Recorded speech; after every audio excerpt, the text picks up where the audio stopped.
Ladies and gentlemen, welcome back to the True Life Podcast. I hope everybody is having a beautiful day.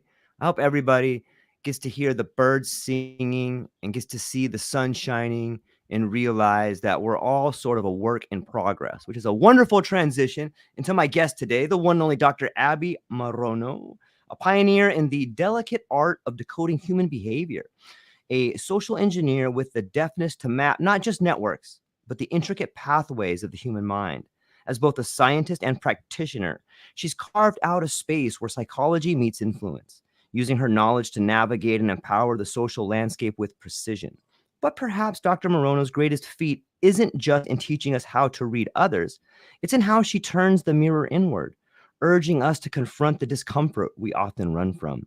Her groundbreaking work, Work in Progress, The Road to Empowerment, The Journey Through Shame, doesn't just offer a new perspective, it rewires the way we understand shame, empowerment, and ourselves.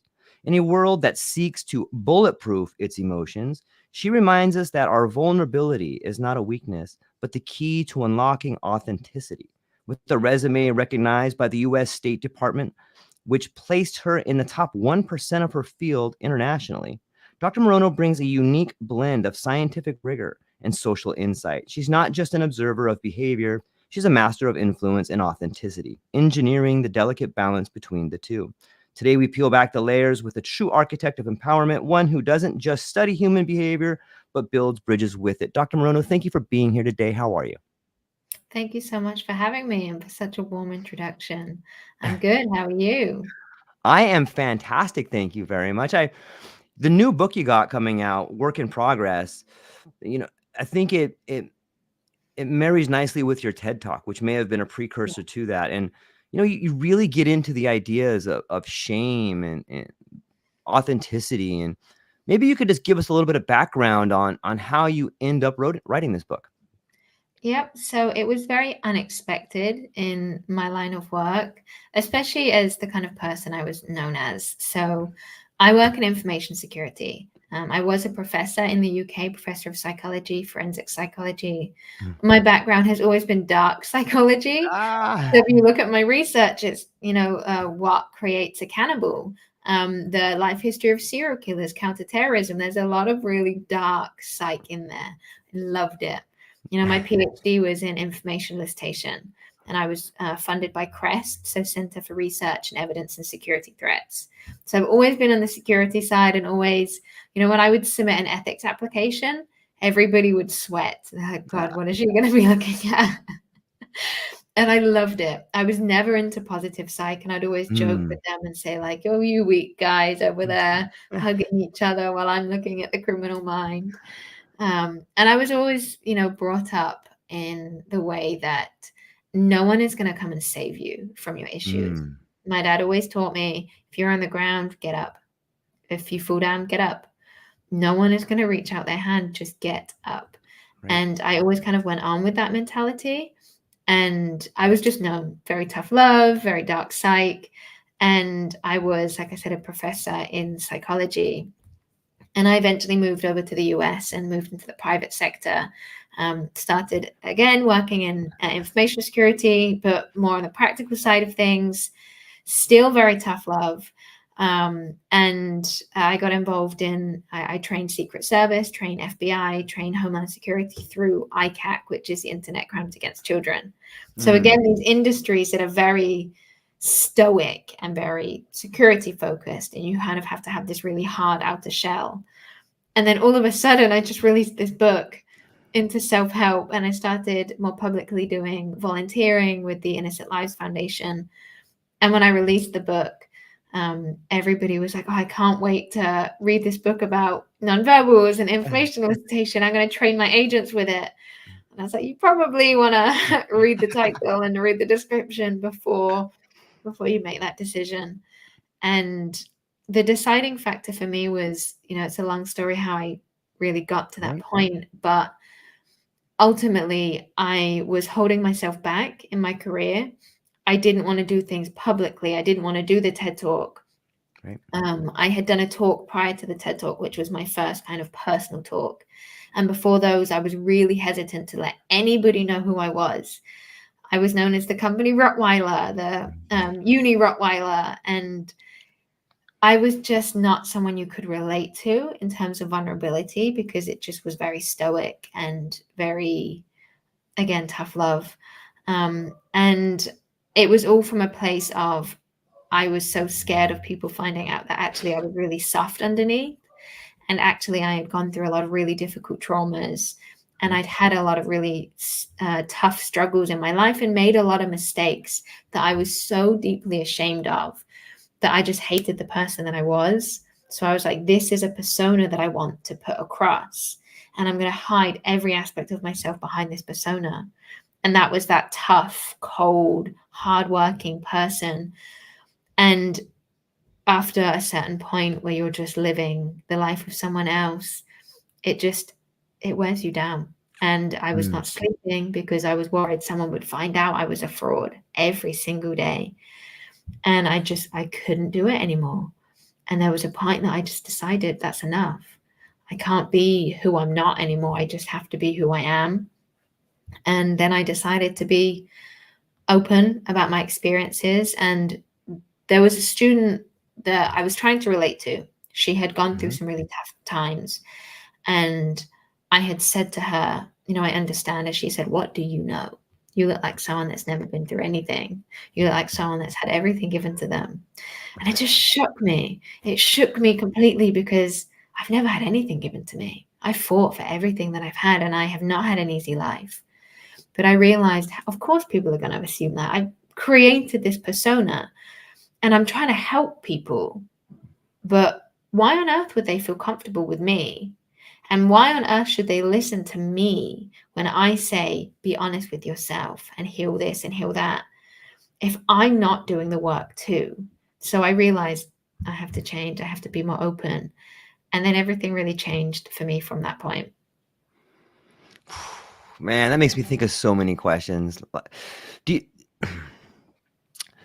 you think, as someone who has studied like the darker side of psychology, do you think you having to be in that field of security and studying all these people, that you saw similarities a little bit, and then you're like, wait, I'm being the imposter. I'm kind of doing what some of these guys were doing. Was there like a moment when you saw a bridge, like, wait a minute, I'm sort of like the Stanford prison experiment when you become the people that you're studying? That's such a great question. I've never been asked that. I do podcasts all the time, and I've never been asked that. But yes, absolutely. And that was one of the points when I was in the dark psych. Right.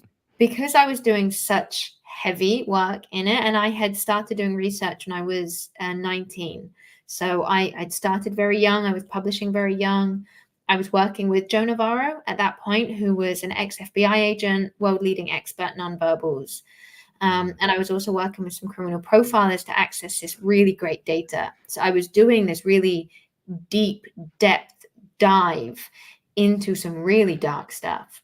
So you have to compartmentalize, because I would go into these cases of, okay, well, how did they enter the scene? How did they exactly stab? Where did they stab? How deep? All of these things that, if you really think about it and humanize it, it gets to you. So I had to just dehumanize everything. Everything was a data point. And when that's your life day in and day out, even though you're not actively involved in the cases, everything kind of becomes dehumanized. And I was just desensitized to all of that suffering. And I would talk about the dark stuff, and people would get agitated. And I'm like, it's just research. Like, what are you being agitated about? But when I became a professor, I've always been someone that I love what I do. I love psych. So I go to sleep excited to wake up to work. I don't want to go to bed because I have to stop working. I've always been that way. But academia slowly started to weigh me down. And I wasn't really aware of the effect that dark psych was having on me too, until Joe Navarro said, you've got to get out of this side of things and come more into business. And then I moved from the dark psych more into positive psych, because I was a biopsychosocial researcher. So instead of just looking at one side of just looking at the psychology or biology or neurology, I looked at how our psychology and our neuroscience and our biology and the social systems all interconnect with each other to create our behavior. And I looked at things through patterns of behavior. So when I stepped out of forensics, it wasn't a difficult move for me just to go more specifically into social psych, because I already had those transferable skills. So I moved into the positive side of social psychology instead of deeply the forensics. And I realized I'm actually a lot happier. It was like this weight was taken off of me. And I did realize that a lot of my empathy was being suppressed. And I did it purposefully so I could get on with the work that I was doing. And it was when I stepped more into the positive side too that I learned a lot of really healthy coping mechanisms. And I realized, oh no, mindfulness isn't just a hippie hoo-ha practice. There's so much neuroscience to it. And I really wanted to hate it because I'm like, no, this mindfulness, giving yourself grace and compassion, I don't want any of that. I want you to force yourself up in the morning, get to work, do it, work hard, no complaints, just power through it. And I realized, oh no, the science actually supports a softer approach. So as a scientist, you have to adapt your understanding. So I really made an effort to dive into positive psych, and I fell in love with it. And through positive psych, I engaged in a healing of my own traumas that I hadn't allowed myself to get into, because I was like, no, I've just got to be headstrong. I've got to power through it. Real strength is being cold and being heartless and just not letting anybody get to me. And it was just such a corrupt view of what healing is. And that positive psych really gave me the academic understanding that I could then put into practice into my own life. Wow. It's mind-blowing to think about all those different factors. And I didn't know you had such an extensive background in the biology of it and the social aspect of it. And so it helps me better understand the picture of who you are. Thank you for saying that. How, in your opinion, how much of our ideas about shame and maybe guilt and their relationship is biological versus cultural? Well, it's both. So Okay. shame is an internal signal. Every emotion is an internal signal. That's what they are. They're survival mechanisms. They say to us that something in us or something in our environment is either making us feel good or feel bad. Ultimately, that's it. And, what do we do about it? So when you feel anger, something is creating a sense of unjust. When you feel joy, something is making you feel good. When you feel happy, it's something you should repeat. They're very basic signals, but they're driven for our survival, so we know how to act. Shame, when we feel it, it's an internal signal that we are doing something that is conflicting with our sense of who we are, who we feel we should be, or who we want to be. You don't feel it's different than guilt. Say I behave in a way and I feel guilt. That might mean that I'm behaving in a way that's still in line with who I want to be, but I can still feel guilty. And maybe I hurt someone, I feel guilt, but I know that it was in line with who I am or who I want to be, and it was best for me. So I don't feel shame, just guilt. Shame is that I did something that really goes against that sense of self, because it is deeply, I feel flawed for that behavior. And so much of that is cultural, because our ideas of who we should be and who we want to be are culturally based. They're based on being part of the social group. We need our social groups to survive. We know that we're a social species, and much of that is cultural. So often when we behave in a way that is going against cultural norms, that's why we feel shame. But again, it's a survival mechanism, because when we feel shame, we're more likely to then change our behavior. Sorry, my cat is trying to come into the camera. That's awesome. Bring him in. Bring him in. I love cats. Ideally, he's moving my camera. Ironically, his name is Darwin, so maybe he heard the conversation. But so shame is that social driver. When we feel it, we go, okay, so I'm doing something that goes against either who I want to be or goes against this social standing.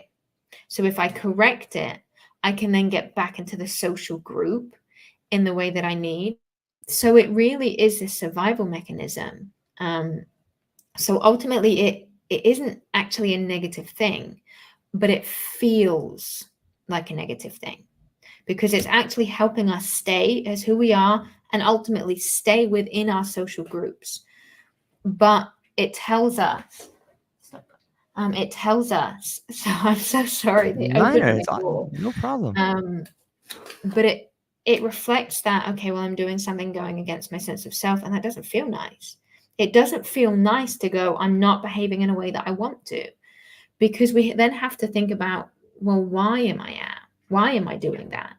And usually underneath shame is a sense of pain. There's hurting, there's trauma, there's escapism, there's suppression, there's really deep, painful emotions that reflect on our sense of self. So it feels like we failed.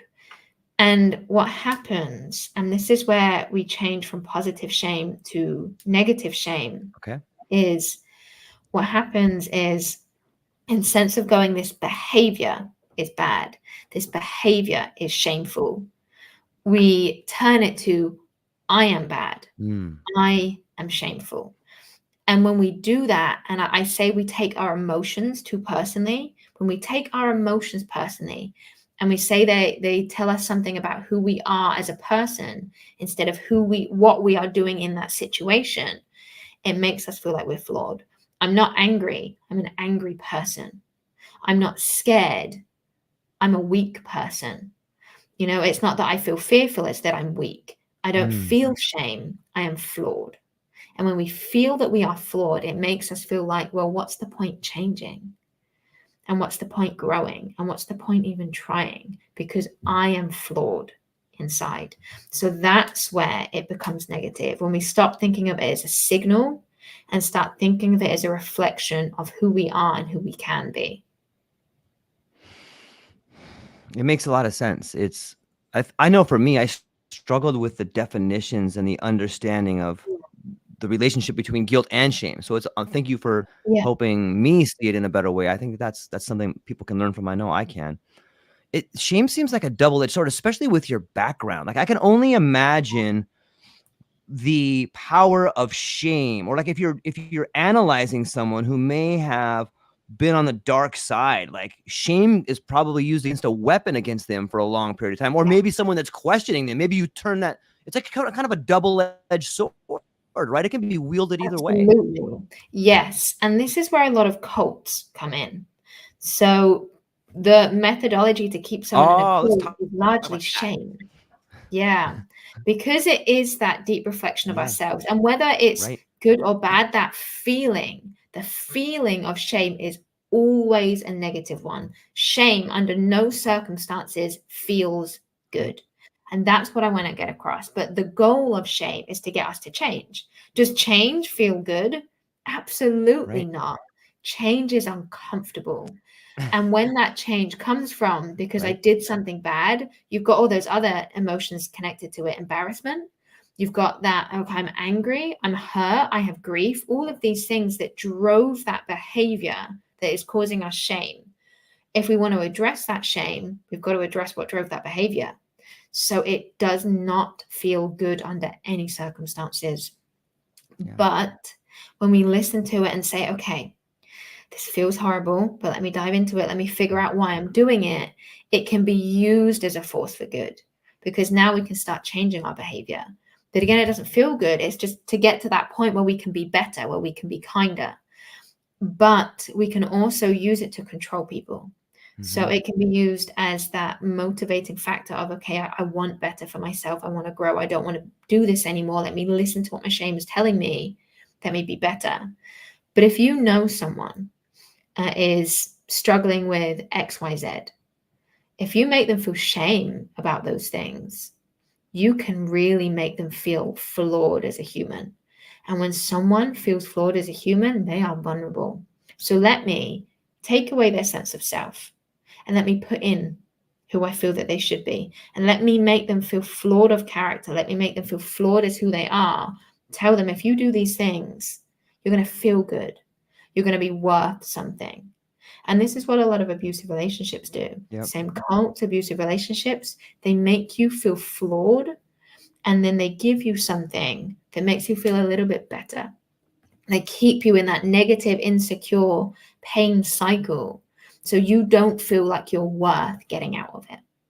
And you get these like false sense of self and false dopamine hits through You know, whether it's the relationship of, okay, well, they give me some attention, they must love me, they give me this intimacy. Or in a cult, they say if you behave in these ways, you'll get this praise or you'll have this outcome. So you get trapped in these cycles, and it's all shame driven. It's very, very shame driven because you just feel flawed inside. And that's such a great way to trap someone, to make them feel like they don't deserve to get out. They don't deserve to grow, and they have to stay in this cycle in order to be worth something. Darwin's chiming in over there. He I thinks so know. too. I love it. I love it. It's so awesome. You know, maybe this speaks volumes of me, Abbie, but I feel okay. Like, let's think about the word culture for a minute. Like, the first 4 letters of culture are cult. You know what I mean? And so when we start looking at culture, whether it's the programming on TV, you know, Yeah. and it is such a powerful tool, I can't help but see that form of manipulation. You don't have enough. You're not enough. You don't drive this car. You don't have this house. And maybe it's the circle I run in, or maybe that speaks volumes of me. But like, I think on some level, our society may have overcorrected. We went from the scarlet letter to this way over here. Like, I feel like we've really overcorrected. Yes. All shame, no shame. But it just seems like it's being pushed on us somehow. Is that just volumes of my personality? Okay. Yeah, and shame is so common in society. Like, if you Yes. speak to most people, they will say, no, I don't feel shame. But inside they do, and no one Yes. wants to talk about it. We're told it's okay to talk about our feelings, but never Yep. shame. Shame is something we go, oh yeah, I feel all these things, but then we hide our shame so deep down. Again, because it is that sense of self, which is so personal. But that, again, just referring to what shame is, it's that I'm not living up to who I want to be, who I feel I am, or who I should be. If we go on social media, what are we faced with? This is who you should be. Right. This is the kind of mum you should be. This is the kind of dad you should be. This is the kind of house you should have. This is the kind of success you should have. Oh, you're a businessman. This is what you should look like. Oh, you want to be successful. This is what you should do. This is the car you should drive. Everything is, oh, you want to work out. This is the body you should have. If you want a good relationship, this is how you should act. This is what you should eat. Everything, this is who you should be. So we get these idealized versions of every aspect of our life. And it's not authentic to be that, because it isn't who we are, but it's who we feel we need to be. So we try and force ourselves into this. And when we don't fit that box, what do we feel? I feel like I'm flawed. I feel like I'm not enough. I feel like my sense of self isn't good enough. Where does shame come from? Feeling like we are not behaving in a way that is in line with that sense of self. So we set these unrealistic standards of who we should be, and so much of that is cultural driven. We're never going to meet them. So of course we feel shame. And often when we feel shame, we don't like to feel it because it is negative. So we often try and escape it, or we suppress it. And we suppress our emotions. We behave in ways that we don't like. We suppress them, and we try and feel these negative emotions. The brain is saying, hey, feel me. And you go, no, I don't want to. Hey, feel me, don't want to. Feel me, don't want to. So eventually the brain gets tired and goes, fine, I won't feel anything then. And it mutes all emotions. So when we continue to suppress our negative emotions, because all of our emotions are felt in similar regions of the brain, we can't cherry pick what emotions we don't want to feel. So if we keep suppressing our negative emotions, ultimately we're going to suppress our positive emotions. We're going to feel numb. We're going to feel muted. We're not going to feel like ourselves. We're going to feel that dissociation. If we instead of suppress, we escape. I don't want to feel this, so I'm going to play video games all day. I'm going to go on social media all day. Or I'm going to drink. I'm going to do drugs. Or I'm going to have meaningless relationships constantly so I don't have to be alone with myself. Or I'm going to do this behavior to escape the feeling. That leads to more shame because we don't like the way we're behaving, the person we're turning into. So we go into denial, keep doing it. So we get stuck in these cycles. And ultimately, it's because of that sense of shame that we try and get rid of. And I do think that social media is such a huge part of that, because it starts the cycle of making us feel like who we are is not enough. And when you say to people, like, do you feel like enough? their answer probably isn't honest, but if you really sit down with them and say, this is a safe place, do you feel like enough? Most people deep down don't feel like they're enough. And that is shameful, because I'm not enough. I'm not good enough. I'm not smart enough. I'm not this enough. So therefore I'm flawed. And therefore I'm not worthy of love. And it's something that we just see so much in society now.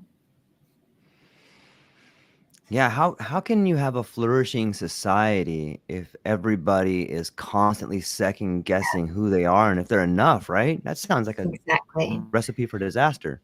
Yep. And if you don't know who you are, how do you know how to act?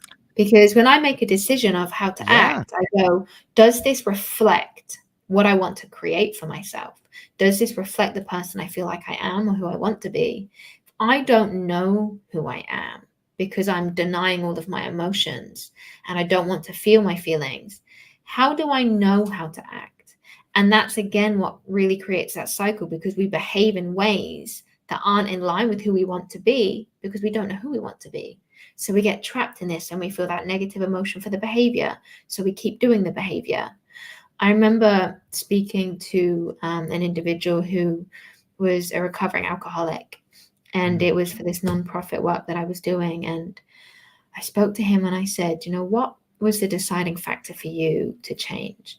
And why did you do it for so long? And his was the shame. And he said he felt so much shame for the things he had done that he had absolutely no choice but to keep doing them.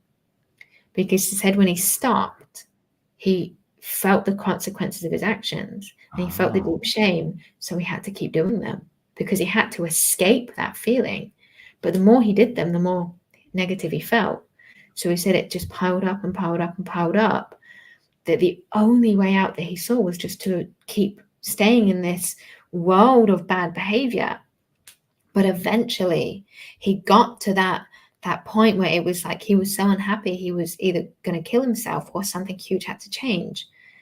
And he said he had to deal with that mountain of shame. And if he had stopped and turned around earlier and just go, I'm going to face this, I'm going to deal with it, it would have been so much easier. But the more we escape, the more it feels impossible to start again. So we keep escaping. That's what I did for a really long time. I just kept running and I kept running and I kept running. And I kept saying, I'm going to look back one day and it's going to be so much easier to stop. But right now, because of all this stuff, I'm going to keep running so I don't have to face it. And it never got easier. It just got worse. So, eventually you do have to turn around and face it, because what's the alternative? Keep living in denial, keep behaving in that way? It's not a comfortable way to be. Yeah, I heard a quote once that said, people change through either inspiration or desperation. And Yes, too often it's desperation because you're trapped. You're in a corner. Now you have to fight, where if you could have killed the monster when it was small. It's interesting exactly. to think about it, Yeah. right? And that's what I wanted to do with, Yeah. oh, sorry, there's a delay slightly. Yeah. Um, Okay. Yeah. No, go ahead. that's what I wanted to do with this work, with the book. And that was that flip, that switch that flipped of, if I don't speak out about mine, why would anyone listen to me? It's that instead of watching other people go through that desperation, and I made so many mistakes. I wish someone had sat down with me and said, it's okay to feel what you feel. Let's work through it. If someone had sat down with me, maybe I wouldn't have made all of those other mistakes after. Maybe I would have, but maybe I wouldn't. So I realized that I felt almost like a moral responsibility to be honest about my feelings, my journey, and my mistakes, so people don't have to change through desperation, and maybe they can change through inspiration. Yeah, it's beautiful. I think that that's a huge part of the change we're seeing in society. And it seems to me that a lot of times in education, you're learning from people who may not have had the actual experience of the Yeah, event. That's why I think your book is top of market where it is because you're talking about actual events and you're talking about a recipe that you used personally to change yourself. Like there's real reflection in there. yeah. I feel like a lot of people that teach change, they feel almost like they have to be perfect themselves. and they have to sit on Right. this pedestal and say, be like me, be Mm. like me. If you do these things, if you buy this course, if you spend all this money, you can get to this glorious point that I'm in. And it paints this idea that healing is reached and then it's done. Mm. And then you are wonderful, and everything you do, you're unbothered and you have no negative emotions. And you sit on this high horse, and like all of these people below you still struggling with their healing journey. And that's a great way to sell, because you can put yourself as someone that people want to be, because Mm. you want to be unbothered, you want to be perfect, and you want to be all of these things. So it's great. It's a great way to sell. And I see it all the time. What I don't see is people that says, and as well, when they talk about their mistakes, they talk about things that were done to them. These things were out of my control. I feel shame for them, and I've healed from them, and people go, oh, amazing. Look what you've done. You've overcome. Rarely do they ever go, hey, I behaved badly for no other reason than I chose to. These are the consequences of my actions. They're the things we go, well, I don't forgive you for those things. So people hide those. And I just realized when I was reading those books, they weren't healing for me. They were great for like a short period of time, but actually they keep you in that shame cycle, because again, you're trying to reach this impenetrable goal. It's unrealistic. So I realized, again, when I'm teaching people how to heal, I'm teaching them the real raw science. But I'm not sat up there saying, hey, I'm done with my healing. I'm like, I still hurt inside sometimes. There's a lot of things in my life that I haven't fully healed, and I probably never will, because that's not how it's done. I'm not a perfect person. I'm not a completely unbothered, bulletproof person. Nobody is. Nobody is. And nobody should be sat on that pedestal saying, I'm completely done with the work. Listen to me. What we should be saying is, here is the science. Here is how you heal. Here is how every single day you make choices that make you feel better, and they're going to work towards a healthier version of you. But you're never going to be done, and you're never going to feel 100% perfect. No one ever will. That's just the human condition.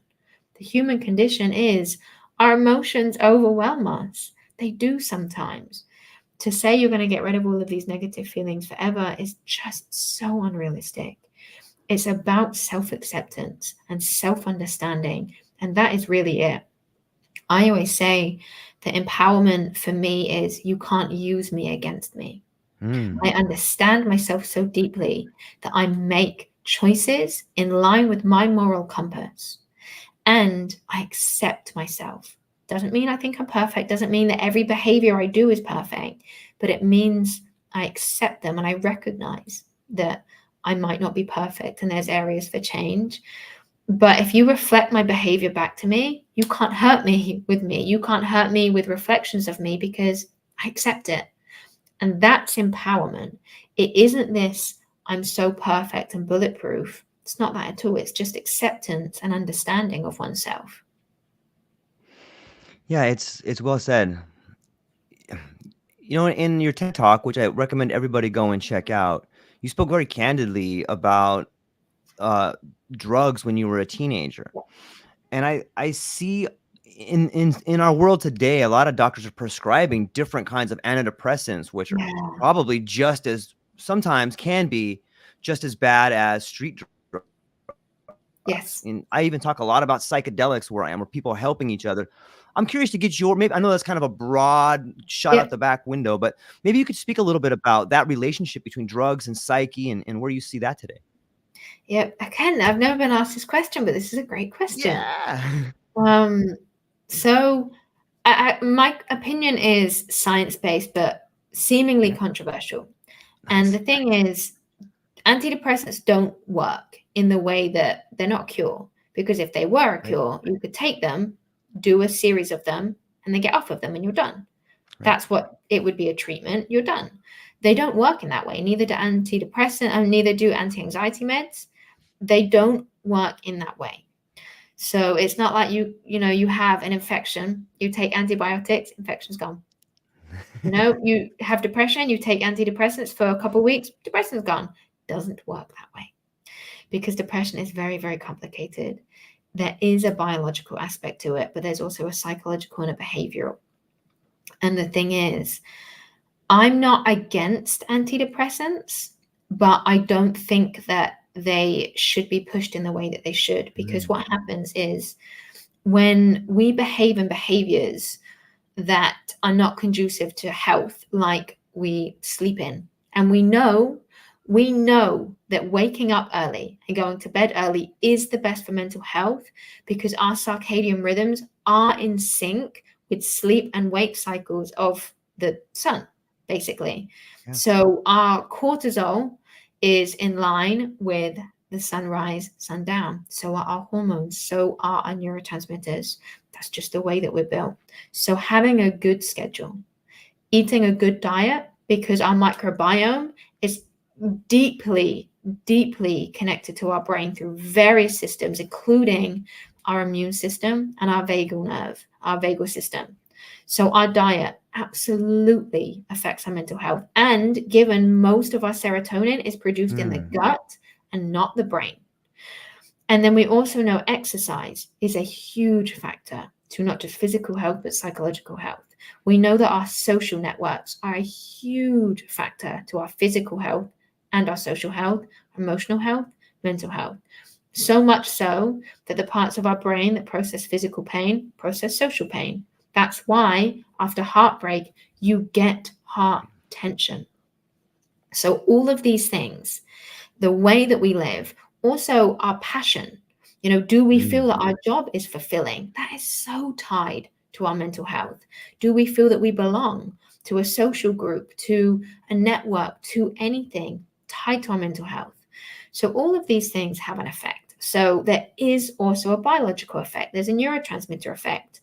That biological effect affects the psychological, which affects the behavioral. It's a system. So to say it's just this one thing that can be treated with drugs is flawed, because if we're not making those behavioral changes, it does not matter what we do biologically, we are still going to stay in that negative feeling. So you need to change the behavioral things. When you want to stay in bed, you have to find a way to get yourself up. When you want to isolate, you have to find a way to build a social connection. When you want to eat rubbish all day, you have to find a way to try and eat healthy. Otherwise, nothing is ever going to change. That makes it sound easy. It isn't. It is hard. But if you don't make those changes, you're going to keep getting those negative mental health effects. So you can take those drugs, and they can mute you and they can help you feel less worse, but they're never going to get rid of that depression because it's so much deeper than that. Where it comes in, where I do think that, okay, they're absolutely necessary, is when someone is at such a deep, dark point in their life. Because remember, they do mute your emotions. Yep. They do make you feel a little bit more zombified. But when someone is at such a dark, painful point in their life, maybe something awful has happened, and their emotions are so overwhelming, they still need to do all of that work to address that behavioral component. But right at that point in their life, they are not able. So they might need that buffer, a few months, a year, however long they need to get themselves out of that dark, dark pit that they're in. Absolutely take those antidepressants to get yourself to a point where you can start addressing the behavior. Because ultimately, you are always going to feel that negative feeling until you address the behavior.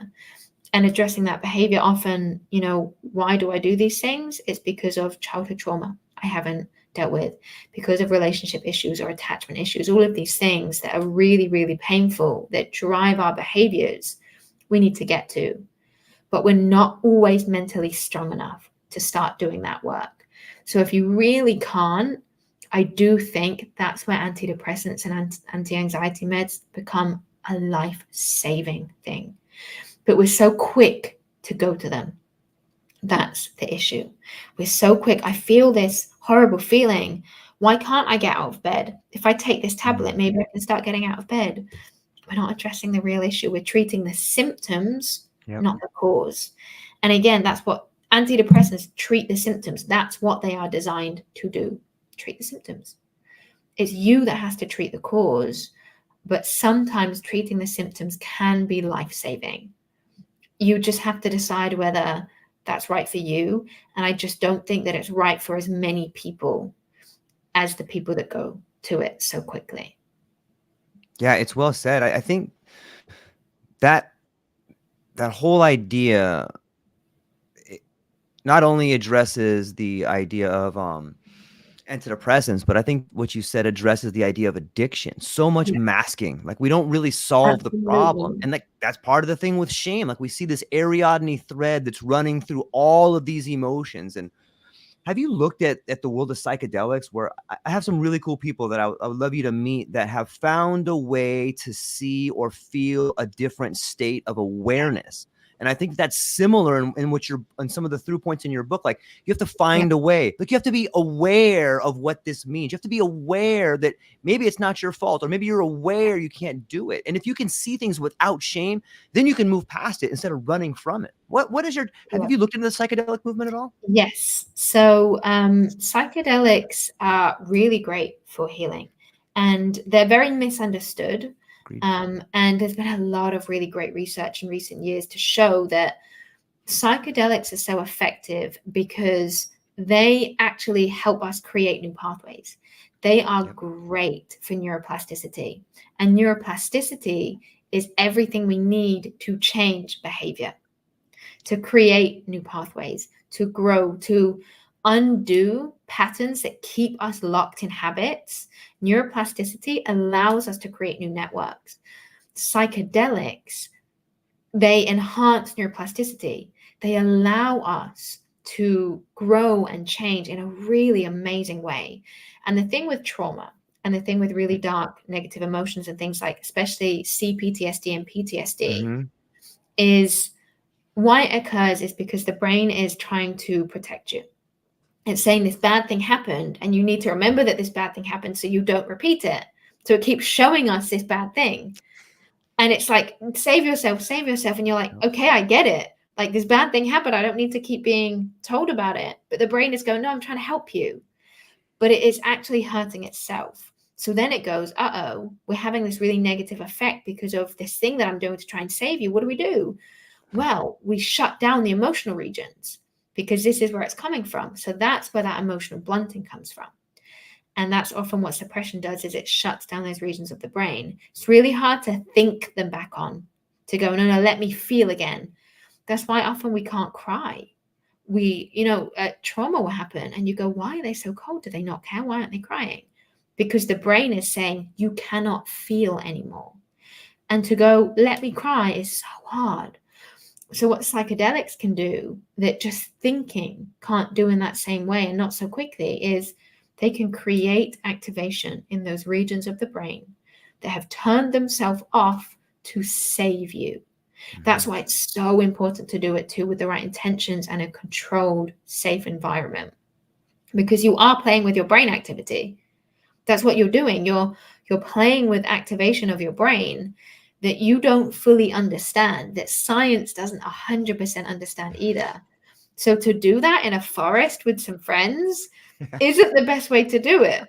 Doing it in a controlled setting with experts is a really, really healing thing. And I'm actually working with the Innocent Lives Foundation and another nonprofit to set up this recovery center for individuals who have gone through sexual trauma and are really, really struggling, or sexual trafficking. They can come to this center and do psychedelic work to support their trauma healing. So we're currently working on this because there is so much research behind it, because it is so healing. And there's a lot of great research into PTSD that it is helpful, because PTSD is ultimately a brain disorder. It's the disorder of emotions and memories. And psychedelics allow us to turn on those regions of the brain that bring us back those memories. Because sometimes what we do is purposeful forgetting. So after trauma, sometimes what happens is we can't access our memories. And it's not that the memory's gone, it's that the brain is going, I don't need to see this. Like, I'm just shutting down. I'm not going to let you get to this. Because if it was gone, we couldn't get it back. It's still there in the brain. The activation just isn't there because it's saying, no, this is going to hurt you. So we can't heal because we can't. That's what happened. How are we supposed to get over our traumas if our brain is saying you can't remember them? So psychedelics can allow us to get that activity back so we can start healing, similar to the way that hypnotherapy can work. There's a lot of myths about hypnotherapy as well, just like there is about psychedelics, but ultimately they're about changing states in consciousness. But psychedelics do have that added neuroplasticity effect that I think they're a great treatment if you're open and willing and safe and ready. Yeah, it's a great point, and it's really well said. I'm very hopeful, and there's so many incredible people that have found a way to have a new state of awareness, or Yes. by turning off the default mode network, they're able to rewire their brain in a way that allows them to see themselves without shame or guilt. It's fascinating to me. Let me shift gears for a moment and talk about linguistics and language. It sounds like so much of the words we have in our internal story play out in our life. And I'm wondering if you could speak to that a little bit. Yeah, that's such a great point. So I love your questions.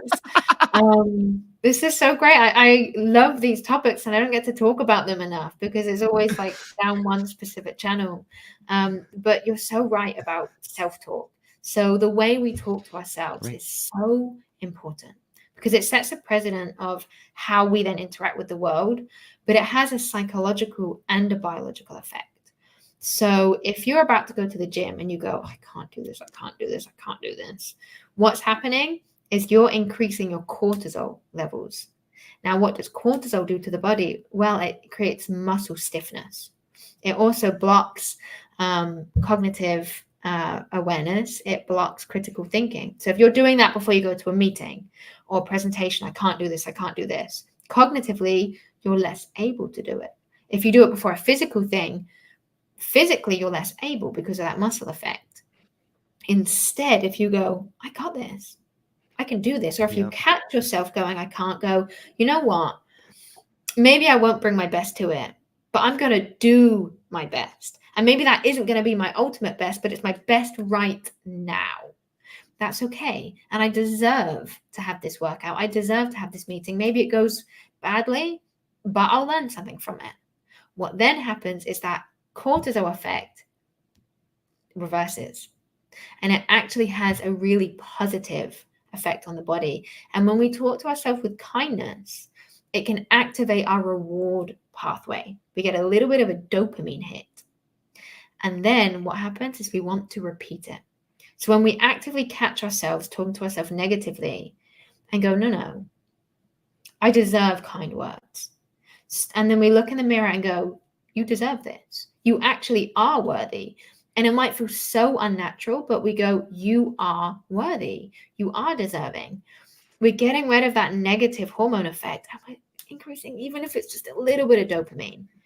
But it's rewarding. So we want to repeat it. So the more we do it, and the more comfortable we get with, you know what, you can do this. You're the boss. And you see this character on TV, like, you got this, you can do this, but do it.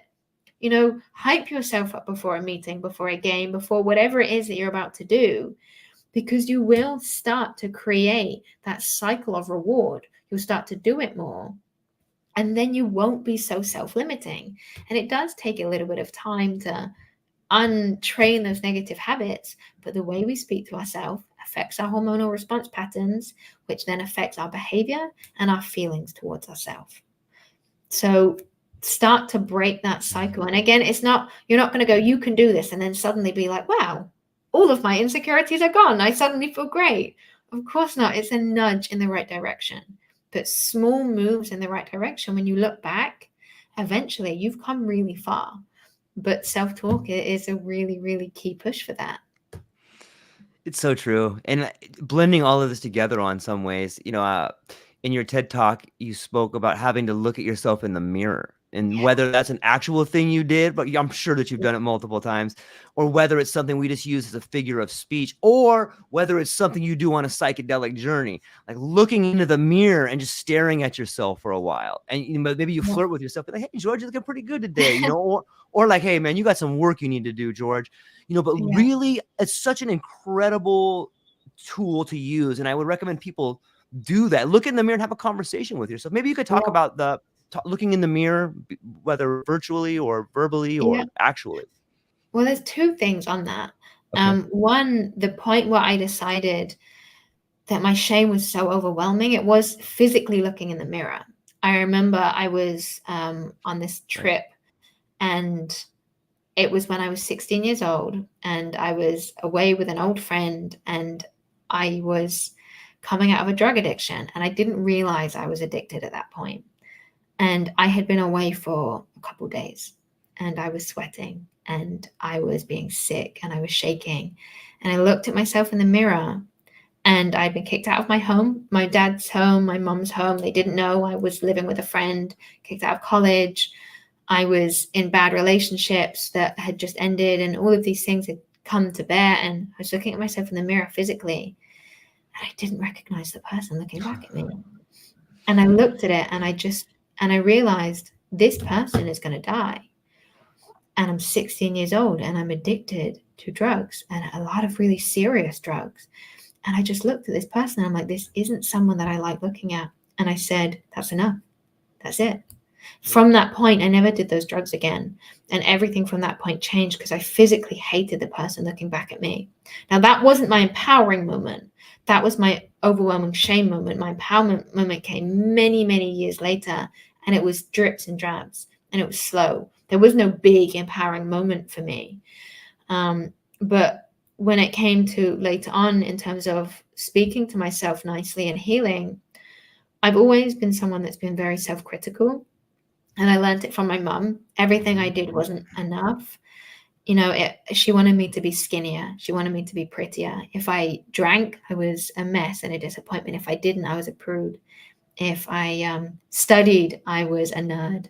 If I didn't study, I was a failure, and everything was just not enough. So I always was very self-critical. And I would always look in the mirror, and from top to bottom, I could name hundreds of things I wanted to change about myself, from like the freckles on the back of my hand to the shape of my eye, the shape of my lip, every single aspect of my appearance I just hated. And I thought that was normal. And I remember speaking to my sister about it, because when I would get into these very low states, I just wouldn't look in the mirror for days. And my sister said to me, when you look in the mirror, what do you do? And I said, I can't, because all I see is everything I want to change. And she said, when you look in the mirror, I want you to actively look for things you like. And if you don't find them, keep looking. Keep looking. And she said, you can't turn from that mirror until you list 3 things you like about yourself, and do it every day. And it sounds like a really ridiculous practice, but looking in the mirror, and whether it's like, I love my ambition, I love my drive, or I love the shape of my collarbone or my cheekbones, or whatever it is for you, whether it's physical or emotional or something, like I love the way I treat people. Look in the mirror and actively look for things you like about yourself, because we physically turn away from ourselves just like we do emotionally. So there's that real physically looking in the mirror factor that does come into play. But then metaphorically, reflecting on yourself is that not just what did I do, but why did I do it? Looking in the mirror as, okay, well, I did this thing. I did it because I was angry. That's not enough. Why were you angry? That's still not enough. Dig deeper. And that is that reflection of, when you're in an argument with your partner and they tell you did one thing and you said, yeah, but you did this thing. Just stop and think, really, like, they're telling you something you did upset them or hurt them. Don't just reflect back where you did this. Take that behavior and think, why did I do it? What did I do it for? What was my driver? Really reflect on it. And when we reflect on our actions like that, physically and metaphorically, we can really start to grow, and we can really start to grow into a healthier, happier version of ourselves. Yeah, your sister sounds like an amazing person. She And that's an is. awesome story. Thank you. Yeah. Yeah, it's so deep when we start thinking about the way we can grow as individuals, and then you throw in your partner or someone you love or a friend or a family member, and there's these crazy concepts like transference and progression. Like, am I just fighting with my mom over here? Am I fighting with my dad? It's so crazy to think about when you start becoming aware of all that stuff. Yep. And as well, because we bring previous relationships, whether it's family or personal, into our new ones. So if someone is previously done something to treat us badly, and you see a behavior that is slightly indicative of something they used to do, you go, I know what you're doing. And you often put people in a box, and you're often so scared of someone doing something that has been done to you that you say you're going to do it. So you treat them as if they're already guilty for it. And we see this self-sabotage behavior all the time. And it's because we haven't resolved our feelings towards what happened to us. So we're still carrying those expectations and those negative feelings into all of our relationships. And until we do that hard work with ourselves, we're going to continue carrying that hurt to other people. There's that cheesy saying, hurt people hurt people. Yeah. But it's true. Because you may get into something, say it's a romantic relationship, and we go, you're going to leave me, you're going to hurt me, so I'm going to get really emotionally invested, and then I'm going to leave you because I know you're going to hurt me. And then what do? We leave people behind worse off for how we found them. And now they're hurt. And now they're struggling because they don't understand your behavior. And they don't understand your behavior because you don't understand your behavior. And then you leave a hurt person who, if they don't deal with that trauma and that hurt, they're going to hurt someone else. So we've gone into this society, and especially because we're told you can't talk about shame, people are suppressing their feelings, and we're listening to these influencers online talking about being bulletproof and giving all this toxic, horrible advice that we then take personally and we put into our lives, and everybody's just treating each other badly. So everybody's just hurting each other. And we're seeing this. If you look at relationships now, social media makes us feel like people are dispensable and people don't have value as individuals because I can just go get another one. I'll just swipe. Look at the amount of likes I have. I've got like 50 people here. What does this one person mean to me? So we treat them like a catalog. Yep. And that is painful. So as a society with these expectations and things like dating apps and social media, we're kind of taking away people's sense of value and individuality and real sense of worth, because we're just making them feel like, well, you're not anything special. Look at all these options I have. And that could be friendships too, as well as, you're not successful because look at all these other people that have more than you do. So again, it's this, I'm not enough. I'm not worthy. So we're really encouraging this lack of discussion of the real true science of emotions and vulnerability. And then we're also making people feel like they're not enough at the same time. So of course, we're going to have this societal shift of everybody just feels like they're not enough.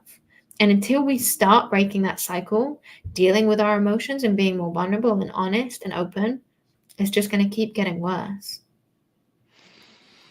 It's true. Dr. Abbie, you're amazing. I walked you right up to the hour line right here, and I think I got through one of the 20 questions that I had kind of written in here. So it's a sign of a fantastic conversation in my part. I get so thrilled in speaking with people where conversations flow so naturally, and I'm really thankful for that. And if people listening to this heard this conversation and they're inspired, go down to the show notes and check out the book. But Dr. Abbie, before I let you go, where can people find you? What do you have coming up, and what are you excited about? You can find me on my website, which is just abbieMaroño.com, Dr. Abbie Official on Instagram, and then just Dr. Abbie Maroño on LinkedIn.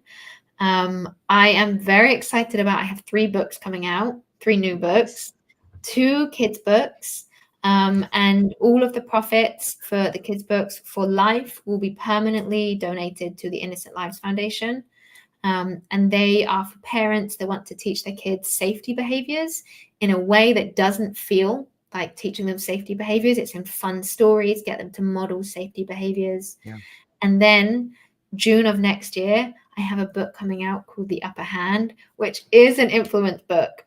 It's a framework for human decision-making, social influence, and elicitation. So I'm very excited about that. And I've got some speeches coming up, but everything can be found on abbieMaroño.com. Ladies and gentlemen, go check out the site, check out the current book that's out right now, work in progress, and stay tuned for more lectures and books she's got coming out. Fascinating to get to see it play out on a child psychology level. I'll talk to you more about that. And hang on briefly afterwards. I just had a few things I wanted to talk to you about. To everybody who hung out with us today, thank you so much for spending time with us. That's all we got. Aloha.